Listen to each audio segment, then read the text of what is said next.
The negotiation desk page is where you negotiate products with the buyer. The page displays a table listing the cart products with columns for quantity and price. As a supplier, you can only edit the price column, while the buyer can edit the quantity they want. At the bottom of the page, the total value of the cart is displayed and updated automatically. For example, if you update the price of grapes to 10, let's see, we can see that the total is updated.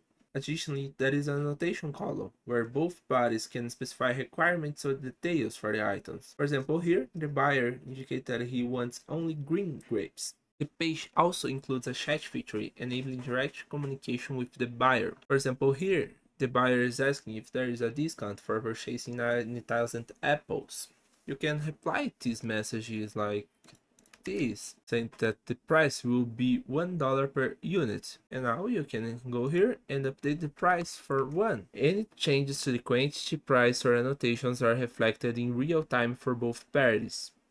Once the negotiation is complete, you can click in the Export to Excel button to generate a spreadsheet with all the cart items.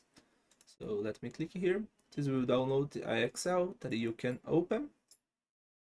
And here you can see all items of the cart with his ID, quantity, price, total, and annotations. And you can use this as a document of this negotiation. And please note that in UExpo we do not handle payment to the delivery process. These details must be arranged directly with the buyer.